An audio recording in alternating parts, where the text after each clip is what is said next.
It's the last game of the first season. We're going to wrap it up and then we're going to talk about what next season really does need to look like.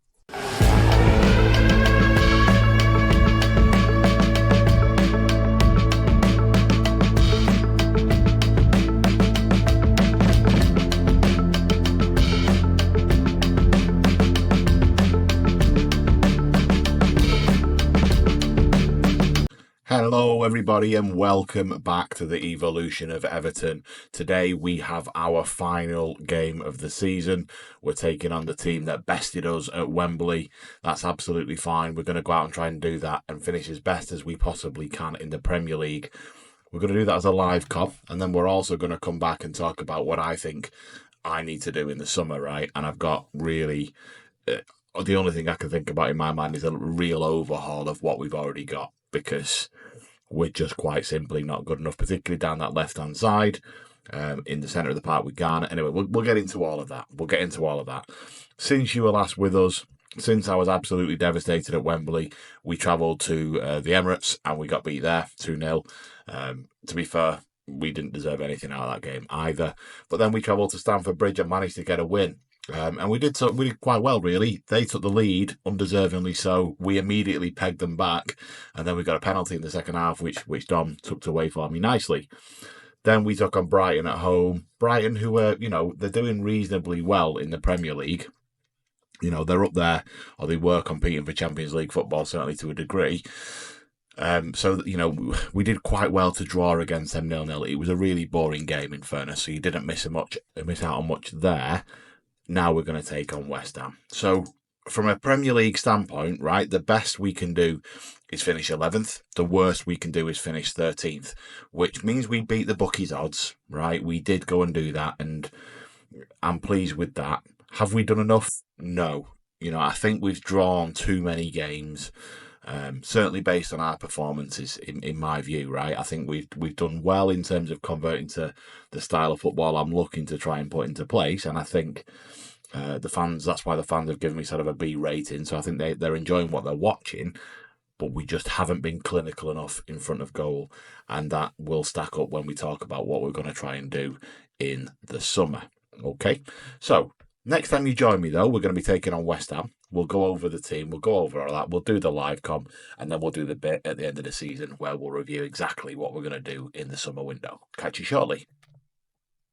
Okay, and welcome back. So here you can see the starting lineup we're going to go with to try and get one over on West Ham at the London Stadium. I'm giving McNeil his final chance for me, really, out there, and I'm moving Torres inside as that attacking playmaker. I think he can do the job, right? I genuinely do think he can do the job. He's got a load of flair to play in that pocket for me. He can see a decent ball. His vision's really, really good. His movement's decent off the ball. His passing's not the worst. He's got good technique, good first touch, which you want inside that pocket because you haven't got a lot of time. And I'm hoping it might lend itself to doing something in and around that space, which gives me the opportunity to give McNeil a chance out there on the left-hand side and hope he can deliver something for me. Again, nice and rangy, nice and tall, doesn't mind running at players. I've just got to hope he can pick this rating up because it's been really, really poor. And it's felt a little bit like pulling teeth. So that's the way we're going to line up. Pickford in goal, Maffeo right back, Tarks and Branthwaite centre halves, Mikalenko left back. Garner's going to go in that ball-winning midfielder role for me. He's my superstar, by the way. Doucouré's going to go there in a bit of a box-to-box. Behind Torres, Roy out wide, and then Calvert-Lewin up top. That's how we're going to line up. Guy's going to go on the bench for me. Again, just back from suspension, so he will go on there. He doesn't deserve a start, so he's not going to get one. And it's as simple as that with me, I'm afraid. That's how we're going to play. We're going to go nice and balanced. We're going to go and try and get hold of the ball, dominate possession like we normally do, right? And then try and capitalise on the chances that we hopefully create as a result. I'm not entirely sure. I didn't check whether West Ham have got anything to play for or not, to be honest. But we are going to absolutely talk about revenge. We're going to talk about revenge. I want to see quality finishing from you, champ. Go and do a job for me, Max. Are you expecting to receive a bid from Leeds? I won't be discussing transfer stories today, kiddo. What sort of an edge are you looking for? A winning edge? I suppose it comes down to quality and execution, Max. Garner's been pulling the strings. He's absolutely superb. Touched on him at the start, didn't I? So, yeah, I don't disbelieve what he's saying there about pulling the strings. There's West Ham's lineup. It doesn't look as strong as it looked in the Cup. Maybe I'm misunderstanding, but I'm not entirely sure on that. And that's how we line up. Nice and strong. Really pleased with it. Worried about the left-hand side still. There you go. West Ham have got nothing to play for. You could argue West Ham could potentially pit them to their position, but I'm not entirely sure. Let's see how it ends up. Let's hopefully try and get a performance for the last game of the season and see where we finish up. I hope you've enjoyed the save. The numbers for the views have not been tremendous, I will be perfectly honest. I don't know if it's just Everton aren't floating your boat or something I'm doing. Do feel free to leave that in the comments, by the way, if it's something I'm doing. Or if it's just FM24 and the news of FM25 meaning we're not going to get that many views. I don't really know. But yeah, it's not been great. So if you are watching there in the background and you're not subscribed, do feel free to subscribe. It'd be lovely. Drop a comment in, say hello. Happy for you to lurk too, but it's just nice to say hello. There's a good little community of people that do talk when they do, so it would be nice to share that. That was the worst first half in football. We've had none of the football. We've done nothing, so not the best. Apologies. I'm disappointed with the lack of possession, be told. And we're going to go back out for the next sort of 10-15 minutes before we make any changes. I'm going to shift it to positive to see if we can get anything in terms of an opportunity at goal. West Ham haven't had anything either, but I say that as they've now got a throw deep in our half. They've boxed it, but it was blocked. Irving has boxed himself. Souček has got all over Mykolenko. Spoilers, he's one I won't mind seeing going either. And they've scored from nothing. One opportunity. Honestly, so poor. That little ricochet there, and then we just allow him all the time. Feel free to box it if you want, is what we've said to him there. And then Souček just climbs all over Mykolenko and nods in at the far post to give West Ham a lead. Really, really disappointing. Look at that. The XG was nothing because he really didn't have an opportunity. But we just gifted him a goal at the far post. There we go. That's enough for me. We're going to make some changes. Absolutely dour, to be perfectly honest. Really, really dour football. Not enjoyable to watch at all. I can only apologise to you guys watching that you're having to see all of this absolute tripe. On we go. 3 changes across the forward line. Can we do anything with the football? We've had 2 shots now, so that's a little bit more positive. The possession is picking up. Really nothing else is happening though. We've got to demand more from the lads. They've got to deliver something. Or are we just going to go out with a total whimper? A total whimper. Nothing is happening. Absolutely nothing. Really, really poor. The time's ticking away. What an absolute last game of the season. That stunk of. I'm already on the beach, Gaff. That's what that stunk of. Absolutely. Point the fingers. I don't like what I just saw from this team, and it was really, really poor. Really poor. What do you think your team have found the basic purpose of football? Why do you think so? There we go. Why do you think you found scoring goals so difficult? Well, we absolutely have. We've been found wanting in terms of individual quality. I think that attacking form, yeah. I think it's that individual quality, Callum, if I'm honest. Tell us, Carl, what happened out there. We were really, really poor. Really poor. I don't like the result. I didn't like a lot of what we saw. Sometimes you have to say, no, that's not true either. I think that I'm going to have to go with blame me, Callum. It's not often the manager comes out and says if it's their fault, why have you done so? Look, I obviously accept that not every game of football can be won, but losses like this really do knock on my self-belief. I'm not going to say that. It's down to me to build and maintain a winning side. Yes, that's me. How do you rate the clash as the final match of the season? I think that most of the players were already on their holidays. That's 100% true, and I've already said it. We dropped to 13th, and look, the table doesn't lie. That's exactly where we deserve to finish. Vow to end the goal drought. You've not scored for about 47 years. There, 16 matches. It's not going to happen, kid.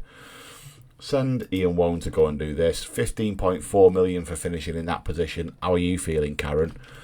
Probably not the happiest in the world, but I think mid-table is where you want anyway. Right, look, I'm going to go away and I'm going to do all the end of the season stuff, and we'll come back with a little bit of a wrap-up when we know exactly where we stand, okay? We'll talk about the side in terms of who I want to ship out, and maybe the positions I want to look to try and strengthen, and hopefully I'll have a view in terms of what money I've got to spend as well. Sorry about that game, really am. Okay, here we go then. Let's get into the season review. I have to say, it's been fairly positive in the main, right? You have to. So we've defied expectations, haven't we? Right. So we've finished above that 15th. Okay. So we've done exactly what everybody wanted us to do, and we've got the Everton fans a trip to Wembley. Did it pan out the way we wanted when we got there? No. Does it show promising signs? Yes. Am I probably putting a plaster over a massive cut? I think so. Yes. That's where we are. All right. But look, let's have a look at this. Armando Broja was what the fans thought was the best transfer in. That says enough for you, doesn't it? In terms of my work in the market. And then obviously we've had lads out on loan that have done okay. Morpé hasn't been pulling up trees, which is worrying because I was hoping maybe he could come back and solve me a problem. But 8 in, well, what is it, essentially 23 appearances, isn't fantastic for Marseille. So I'm not entirely sure he's going to come back and solve our problems either. 13th, yeah, not bad. C+, that's probably about right, in fairness. I think we probably should have been up there in 10th. That's where we should have been. Convert 3 or 4 of those draws into wins, which we should have done. Actually, I'd be pleased with that kind of a position in terms of a finish, right? Oh, sorry. What have I done there? View season review. Okay, yeah. Moments to remember. Biggest win, beating West Brom. That doesn't really count because it was Carabao Cup and they kind of, championship side at best. So, there we go. Matches to remember in the Premier League, 5-2 defeat of Fulham. Yeah, that was a good game. We enjoyed that one. That was very early on. And then goal of the season, Calvert-Lewin to give us the lead at the Etihad. That was a tremendous solo effort. But 2 sending-offs and a 4-1 tatering doesn't really make it a match to remember.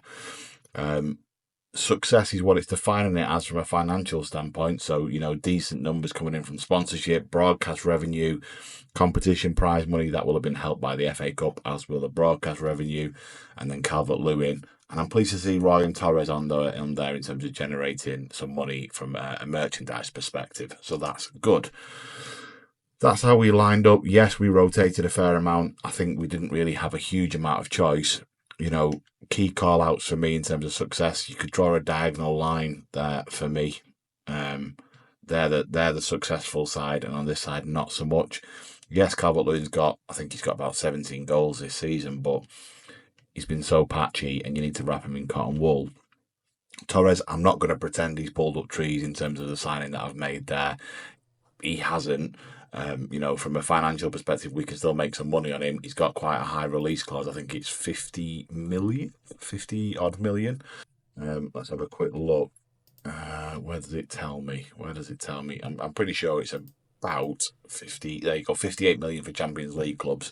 So, we could make some money on him. Obviously, the kid's in on loan. Lindstrom from Napoli, he did okay. Whilst his ratings are high, he doesn't kick on, he doesn't get involved, and I think that could be an area of weakness for us. The core rate, not so much, but we'll get into all of that in a minute. Accolades, your hard work and effort paid off on the pitch, so that's fair enough. That's no surprise, right? Fans player of the season, young player of the season, James Garner. This smells like a terrible performance in the transfer window, unless it's purely done on average rating. This boy came in and did a job for me, and he literally is only a baby, but he could maybe kick on and do something for us in the centre of the park in replacement for Gay. There you go, Calvert-Lewin goal of the season.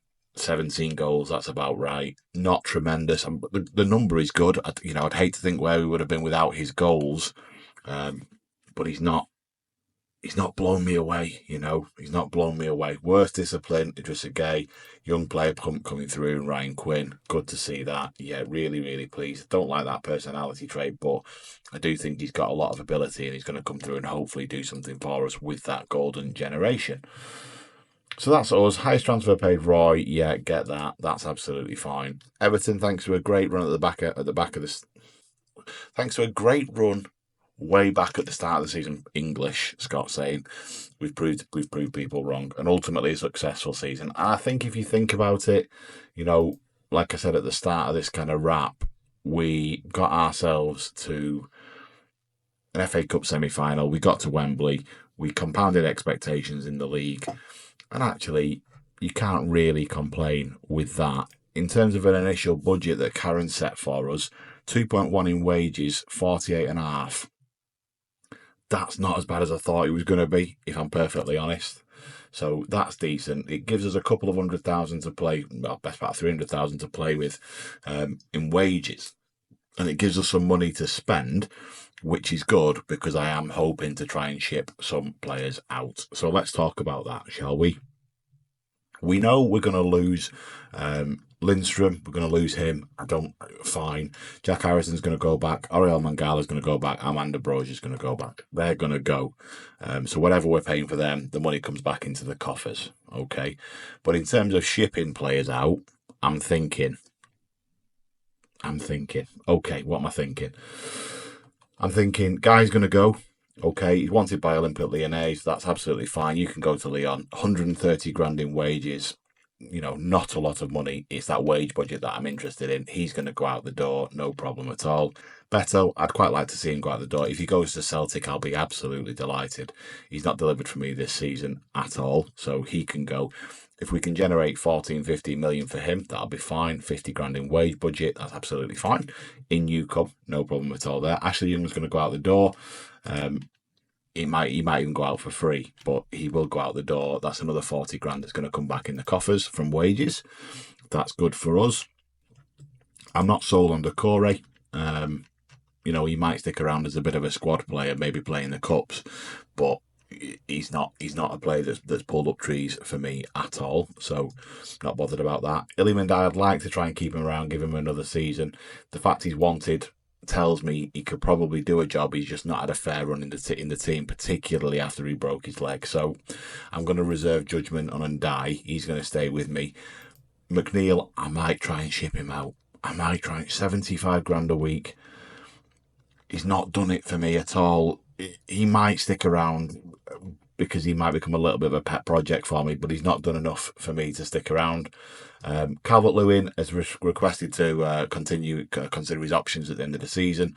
So if I get Al Nasser come in and offer me crazy money, then I'm going to flog him. Because, ultimately, whilst he has scored 17 goals, he's not going to stick around at the end of his contract unless we do amazing things in the new season. So I can't see it. So we'll see what happens.